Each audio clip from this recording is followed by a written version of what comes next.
Mbola amin'izay tontolo ny fahasalamana azy hatrany mbola vitsy ny malagasy no mampiasa ny fanabeazana na ny fandrindram-pianakaviana eto amintsika. Ambany dia ambany tapavitry ny malagasy amin'izany satria dimy telopolo isanjato ny vehivavy malagasy monja no mampiasa izay fanabeazana izay. Mbola ambany ny tapavitry ny malagasy mampiasa ny fanabeazana na ny fandrindram-pianakaviana. Ny telopolo isanjato ny vehivavy malagasy ihany hatreto no mampiasa izany. Tena mahasamihafa maristopsa dia le fanabeazana le maharitra sy mandrakizay.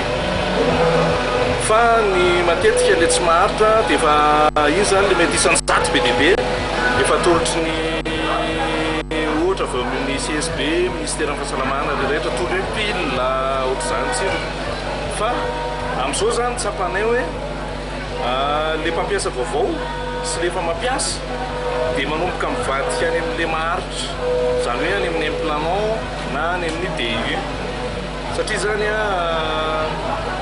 efa manomboka zany le fanabeazana an'le olona hoe mety amin'ny olona rehetra koa ireo. Fa taloha mantsika mietratra hoe raha vao implanton zany na DU dia olona efa niteraka firy, olona tsy hiteraka tsony, olona efa mananjanaka zao.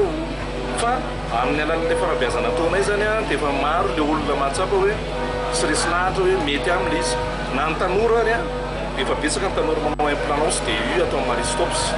Misy karazany maro ny fanabeazana io ny fahafantarana ny fotoana malonaka, ny mama na ny manabeazana sy mampinono anaka, ny kapoty, ny implant na le fantsona kely iray na roa toy ny taona fikasika sisika ny atsosokoditry ny sandry. Eo koa ny DU, ny pilina, ny tsindrona.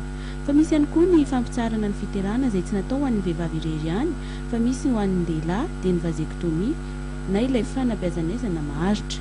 Efa mahatratra 70 ny isan'ireo lehilahy manao ity fomba ity isam-bolana. Raha tsoka maherin'roanjato ny vehivavy mampiasa ny ligature. Androany no nanamariana ny andro maneran-tany ho an'ny fanabeazana. Nisy kosa ny fanamariana izany izay notanterahany ny Maristopy Madagasikara tetsy amin'ny Trambokon'olona Analakely. Mbola olana mahakely ny tapavitry ny vehivavy mampiasa ny fanabeazana ny tsy fanohana ny lehilahy ny vatany. Tanjon'ny Maristopy Madagasikara ny atratra ny tanjona izay 10 isanjato ny tapavitry ny vehivavy mampiasa ny fandrindram-piterana.